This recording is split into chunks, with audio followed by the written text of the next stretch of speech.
Hi, my name is Janet Sumner Johnson, and I'm the author of the Winterton Deception Final Word, the first in a series of a middle grade puzzle mystery.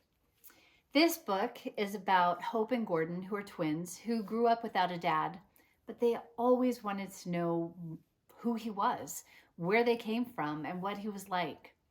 The beginning of this story is when they finally figure that out, and it turns out he is none other than Brandon Winterton, a member of the uber wealthy dictionary magnate family that runs the town.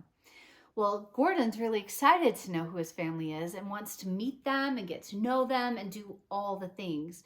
But Hope is not very excited because she really resents rich people who have looked down on her whole life because her family, their family, is poor.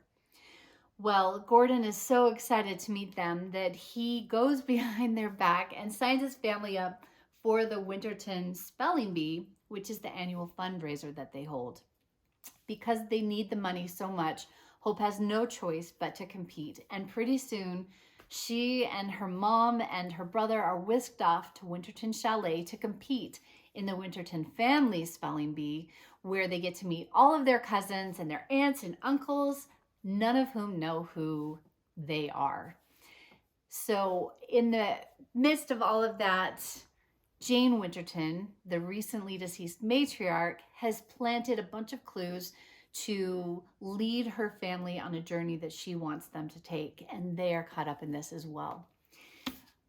This book is full of all kinds of fun things like a spelling bee and like puzzle mysteries and clues that you can solve.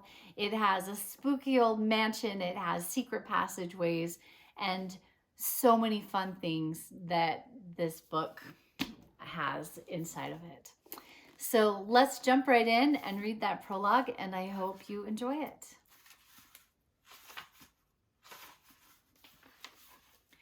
It rained the day we went to see Brandon Winterton's grave. The tombstone was a large, gaudy thing with an obelisk sticking out of the top. Exactly what you'd expect from the Wintertons. People like them had money to waste. I nudged Gordon. There, you've seen it. Now can we go? I'm soaked. Hope. Exasperation dripped from his voice. Can you give me, more than 1 second? This is our father, you know. In name only. I stomped in a puddle and watched the mud squish up the side of my shoe. Figured. Besides, I'm older, you have to listen to me, and I say it's time to go.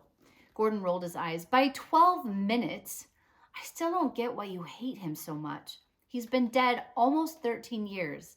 It's not like he abandoned us on purpose. He probably didn't even know Mom was pregnant when he died. It wouldn't have mattered. He was rich. And if he meant something to Mom, we wouldn't have had to do all this sneaking around just to learn his name.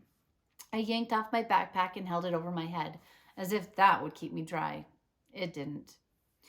You don't know that, Gordon shot back as he bent down to lay his drooping flower by the grave.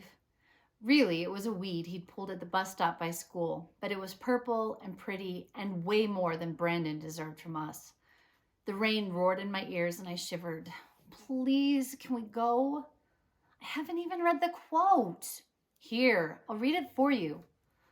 To everything there is a season and a time to every purpose under heaven. So cliche. Now can we go? Gordon sighed. Just stop. I didn't have a watch, but I glanced at my wrist anyway. Raindrops splattered against my skin. Mom will be worried. She's at work. She might call to check on us. Gordon didn't answer, staring at the grave as we got more and more soaked. After an eternity or so, he finally looked up. Don't you ever wonder what it'd be like to have a dad? Someone to kick a soccer ball around with or play chess with. Someone to help so Mom didn't have to work all the time. I let out a long breath, watching the white clouds swirl in the rain before disappearing, just like my hopes had about our dad. You know I do. That's why we started this thing in the first place. Gordon wiped his sleeve across his wet face.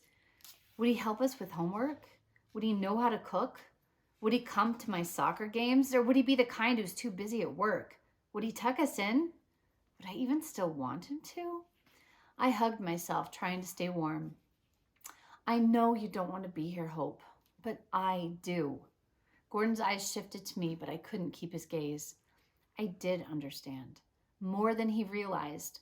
I'd asked all those questions too. Well, maybe mine involved a mathlete competition instead of soccer.